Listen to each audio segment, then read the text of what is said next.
Hey, what is going on, everyone? Coach Chris here with another episode of the Knighton Runs Podcast. And today we're going to talk a lot about how to design the distances of your workouts. So I'm recording this outside today in my backyard. If you hear any birds or sound of yard work, that's why. Maybe a passing car or two. Hopefully it's not too distracting, but it's definitely a nice, pleasant place to record this. The question I want to ask to get started is, what do you think the best way to become a better runner is? There's a lot of things that you could say. Maybe you're thinking simply run more often, and that's a great one. Maybe you're thinking be consistent, and that's another one too. For most of the people who come to me for coaching, though, the way that they can improve is by adding more intensity and variation into their training. Doing all of their runs the same is really, I think, the most common thing that runners do before they get a coach. And then once they get a coach, they start to put variety into their training.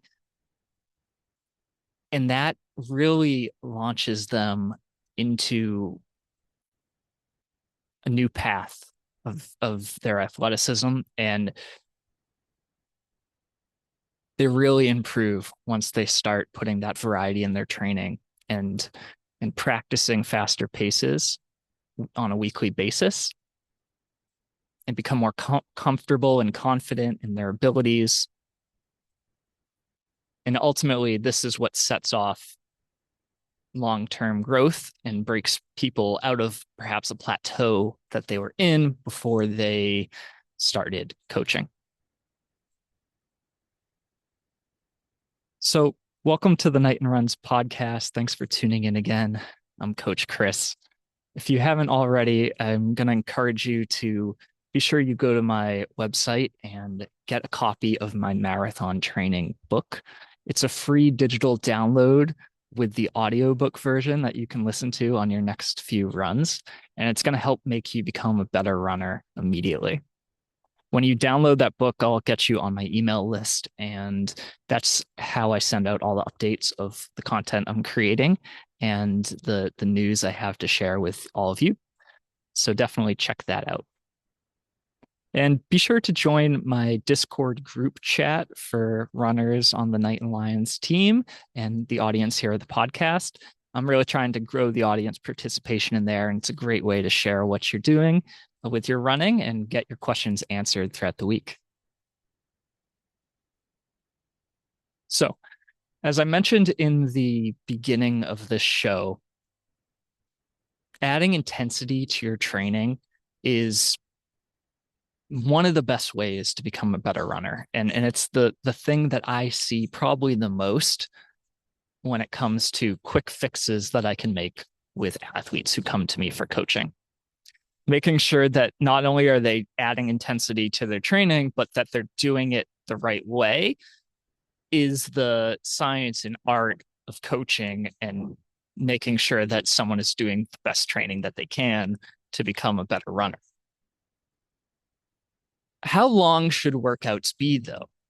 That's a question that I suspect most people listening to this aren't quite sure how to answer. You're probably familiar with workouts you've done in the past and workouts you've seen others do, but have you ever really stopped to think about how the distances of those workouts are calculated and why they are what they should be? How should you tailor a workout that you might find online to you as an individual? And if you are a coach of others, how do you design a workout for a group of athletes or an individual's unique experience level and capabilities? Workouts are definitely not one size fits all. And if you give a workout to a brand new runner that's suited for a much more experienced runner, they might get overwhelmed or even hurt in the process. And if you give a very basic workout to a very advanced runner, they might not get enough stimulus from it to really improve very much. So calculating how much intensity an athlete does is critical for their growth. There's a lot of different factors that go into this, but I hope in this podcast I can provide some of the thought processes and some of the math behind how to calculate the length of workouts. So, one thing that you need to keep in mind is the weekly totals of mileage and intensity that the athlete is going to be striving for. So, the typical Western approach to training in the last couple of decades has essentially been seeking about an 80 to 20 balance between easy running and mixed intensity harder running. Just for the sake of round numbers, let's say an athlete is running 100 miles per week. I know that's a lot. Only really pro marathoners would be doing that, but it just is easy to talk through the math, right? Assume you are doing 100 miles per week. If you were following 80-20 as a general principle, you would typically aim for about 80% of your mileage to be easy, so 80 miles per week, and 20% of that mileage, 20 miles, to be harder. That hard would be mixed intensities. As I mentioned in my previous podcast, where I was discussing the intensities of different types of workouts, the main types of workouts that we do are threshold-based workouts, more endurance-based workouts, that is. That's number one. Number two would be VO2 max style workouts that are above your threshold. This is typically going to be 5K to 3K pace, and you're more so targeting your max heart rate and trying to increase your capacity to process oxygen and run at those high intensity paces. And then there's repetition or speed type workouts where you're running close to your fastest, but still relaxed. So think about how fast you could run a mile, perhaps, or 90% effort. And with these, you're primarily focusing on short, fast, and smooth repetitions to make it more efficient within your body to run faster paces. Those are the main types of intense workouts that we do as athletes.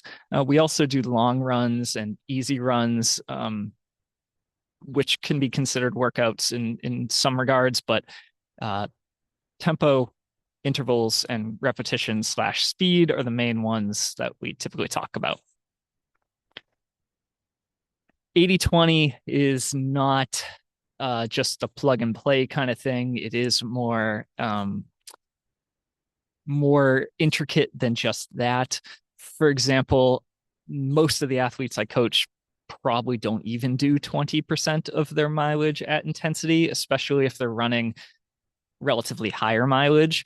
But if they're running relatively lower mileage, say someone's running 10 miles per week or 20 miles per week, it's relatively easy to get them to do 20% intensity because that might only be 2 or 4 miles of intensity. But if you can imagine someone who's doing, say, 100 miles per week, to do 20 miles of intensity is quite a bit. So you may actually do a bit less. And when you are running more mileage, one of the main benefits of that is the increased easy running that you're doing. So that may counteract some of the need for intensity, and it may make it harder to do some intensity as well. So it's certainly not a one size fits all approach, but if we think about 80-20 as a general framework, it gives us a sense of how long workouts should be. Okay, so if we have that in mind, right? The next question we want to ask is how many workouts per week is this athlete going to do to achieve 20% of their running to have intensity in it? Okay, so most of my athletes do anywhere from 1 to 2 faster workouts per week. If I'm having people train exclusively for shorter distances, like 5K, I may give them 3 times per week workouts. But generally, people who are training for the marathon and half marathon are either going to do one midweek faster workout or 2 midweek faster workouts, and then a weekend long run. When you're training for the marathon, the long run is the most important run of the week and often should have some sort of intensity component to it. But if you're training for distances shorter, like 5K or 10K, the long run is not as important. It still plays a role and should be in your training plan, but it's the intensity that is more important when training for the 5K and 10K. When you're training for the half marathon, that's kind of a in-between distance. For faster runners and higher mileage runners, the half marathon is more like training for the 10K. And for relatively slower runners or lower mileage runners, the half marathon is more like training for the marathon. So that event can go either way, sort of depending on the athlete and their interest. So let's just say you're going to do 2 speed workouts in a week.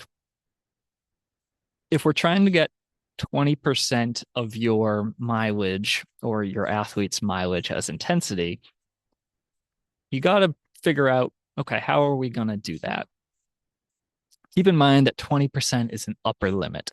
And often for my athletes and myself, I may only do 10 or 15% of their mileage as intensity. You don't really want to go above 20% when you're following this 80-20 principle, but you can certainly go under, especially for newer athletes or athletes who are not in a phase of their training where they're doing a lot of intensity, or athletes who just want a break from doing structured workouts. Okay. So if you're going to do 2 intense workouts per week with the 80-20 system, you generally want to pick 2 of the 3 types of workouts that I talked about and spread them throughout the week. So you would want to do 2 of the 3 being threshold/tempo, intervals/VO2 max, and speed/repetitions. Pick 2 of those. Generally, I would say tempo should be done every single week that you're doing intensity, especially if you're training for half marathons and marathons. And then the other workout that you choose should be either speed, aka repetitions, or VO2 max, aka intervals. Or it could be another tempo workout. So you could potentially do 2 tempo workouts per week. I would say that half marathoners and marathoners should probably not be doing both a repetition and an interval workout per week, unless they are taking time to really focus on building their speed. But certainly when you're training for the half marathon and marathon and in the thick of that, you do want to be focused more on race specific paces, which would be more like tempo, and then supplementing that occasionally with the faster reps or intervals. So some rules of thumb when it comes to how long a workout should be. So generally, with a tempo workout, you don't want to give an athlete more than 10% of their total weekly mileage in a single workout as tempo intensity. So let's say someone is doing, again, 100 miles a week just for simple math. You would not want to give them more than 10% of that as a tempo workout in a single workout. So 10% of 100 is 10. So you would not want to give someone more than 10 tempo miles in a single workout. I know that sounds like a ton, and most people are not 100-mile per week athletes. So let's scale that down a bit. Let's say someone's running 30 miles per week. 10% of that would be 3. You would not want to give someone more than 3 miles of tempo in a single workout. Now, if you were trying to get that athlete up to 20% intensity for the week, you could give them 2 workouts spread throughout the week that each had up to 3 miles of tempo. So they could do 3 miles of tempo on a Tuesday, recovery on a Wednesday, and then 3 miles of tempo on a Thursday. That would be a great way to get someone 20% of their total weekly mileage in tempo if they were doing 30 miles per week as their goal. When it comes to interval workouts, VO2 max workouts, a good rule of thumb is you do not want to give someone more than 8% of their total weekly mileage in VO2 max work in a single workout. So it's slightly less than tempo. It's a harder intensity. It's arguably the hardest type of workout you can do. So someone running 100 miles per week would run 8 miles at most, which again is a crazy amount. But if we were to scale that down to, say, a 30-mile per week athlete, we can do the math quickly, and I'll do that right now. 8% of 30 is 2.4. So in a single workout, you could give someone up to 2.4 miles of intervals, VO2 max, in a single session. And, you might break that up as, say, I guess that would be like 9 by 400. Sometimes you want to round that down, maybe just 8 by 400 or 4 by 8. Did I say that right? 9 by 400, right? Or it could be 4 by 800. That would make 2 miles. You could maybe, if you did enough rest, round that up and give them 5 by 800. That would be 2.5 miles of intensity. So pretty close, right? But you do kind of want to respect that upper limit of 8%. So then say your athlete is doing 8% of their mileage as VO2 max on a Tuesday, 10% of their mileage of threshold, aka tempo, on a Thursday. That would get them up to 18% of their total weekly mileage as intensity. So less than 20%, right? But still pretty close. And again, 20% is an upper limit, not necessarily what you're trying to hit. And you can supplement this with strides throughout the week. 400-meter strides is a quarter mile. So if, again, you don't need to be super, super precise with this stuff, but it is helpful to know what you're aiming for, right?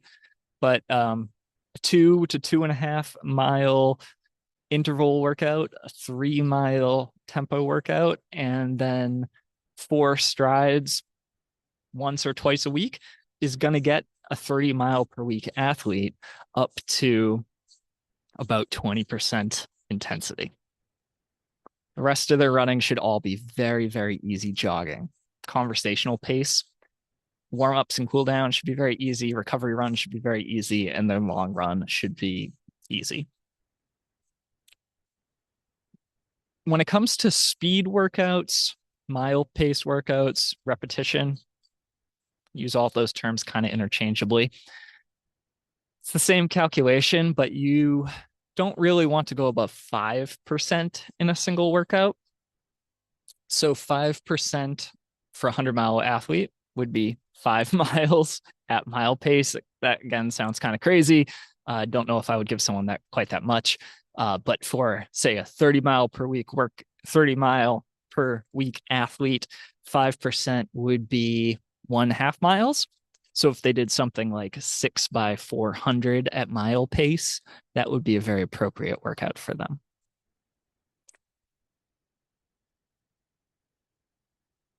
Yeah, and that's basically how you calculate lengths of different workouts when you're following the 80-20 protocol.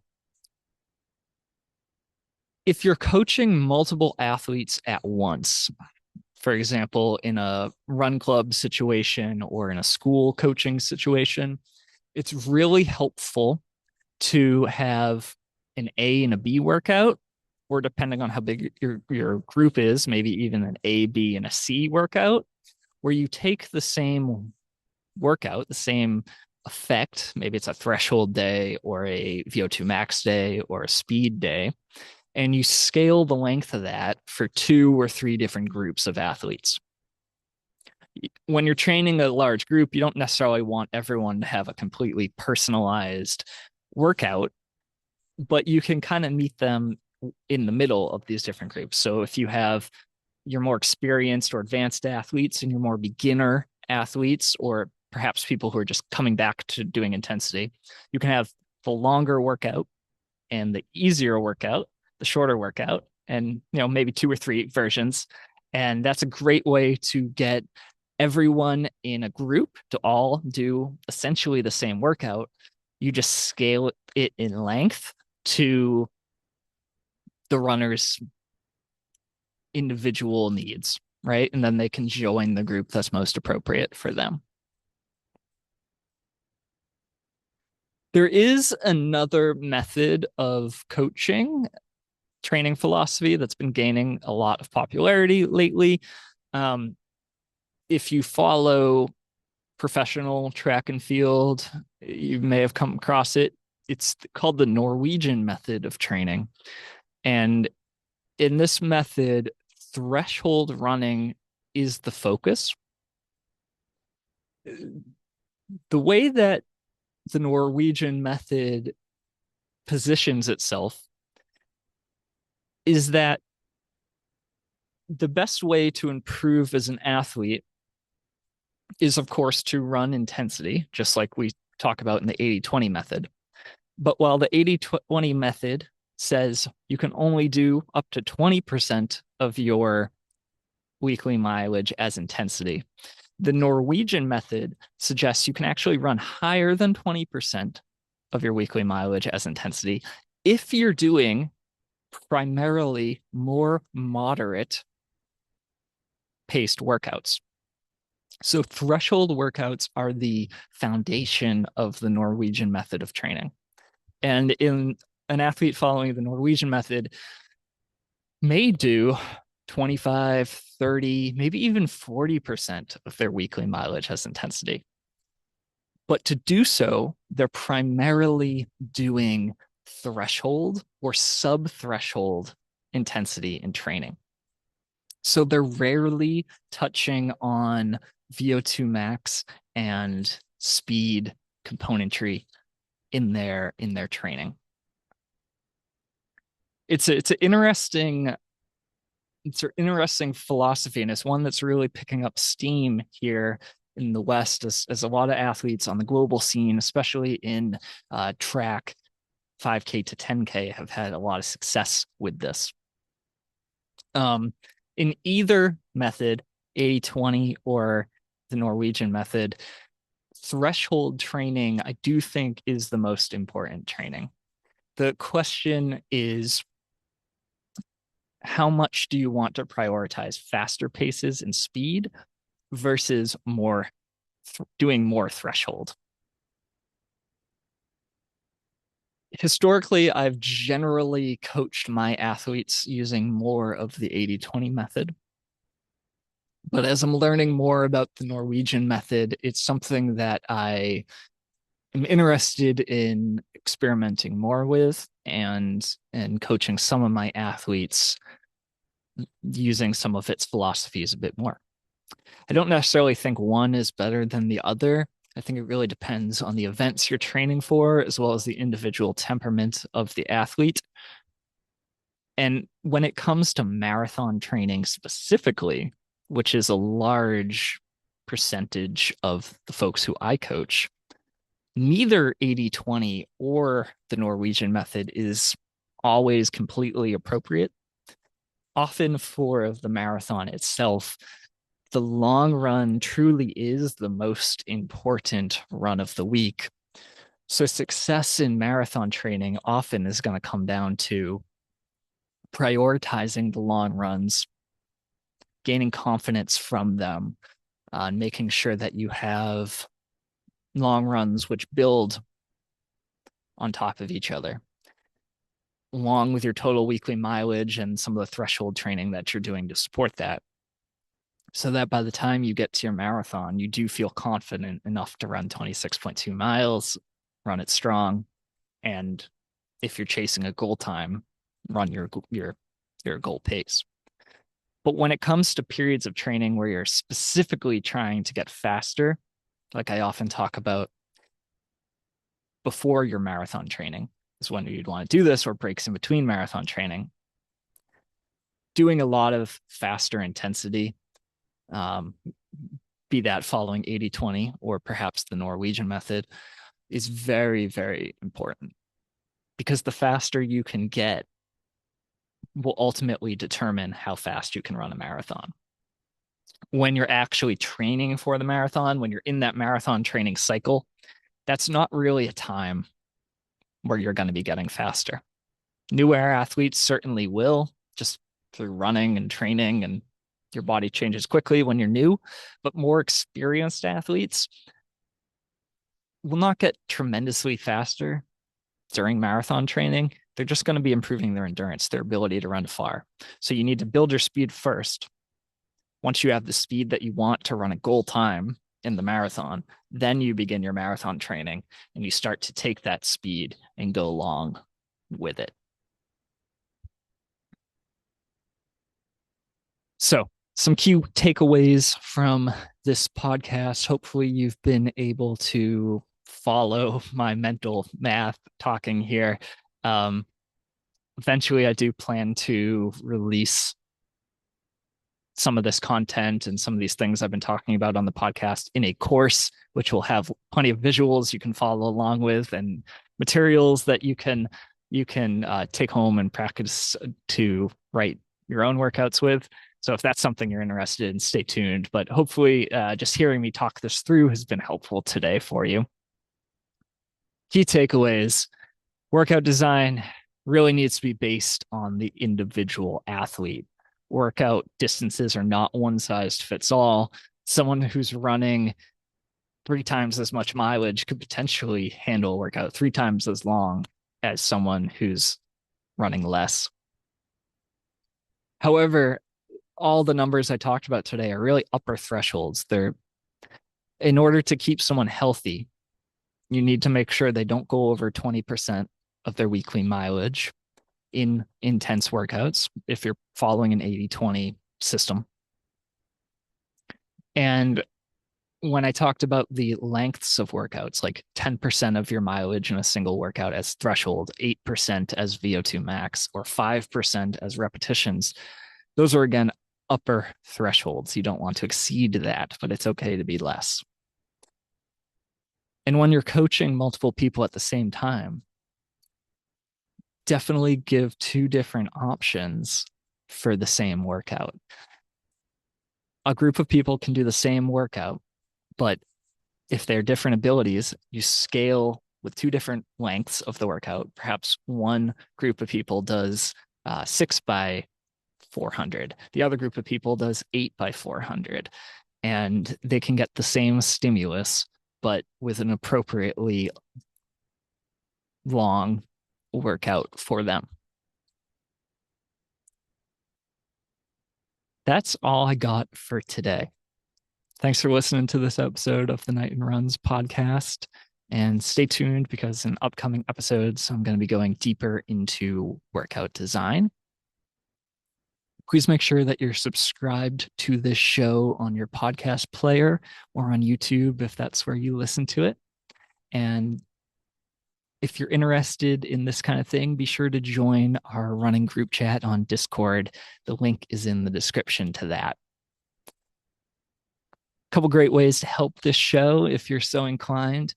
You can support me on Patreon by pledging a couple bucks a month to support this show.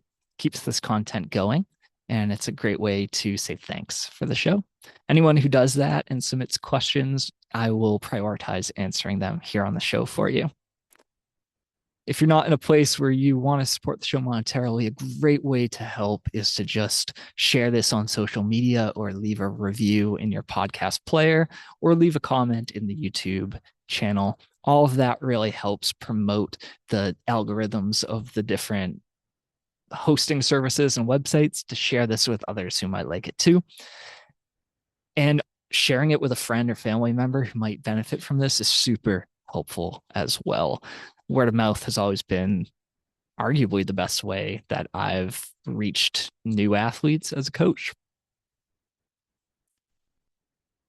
Until next time, thanks so much for listening. I hope you have a great day. This has been Coach Chris with Knighton Runs Podcast. Bye.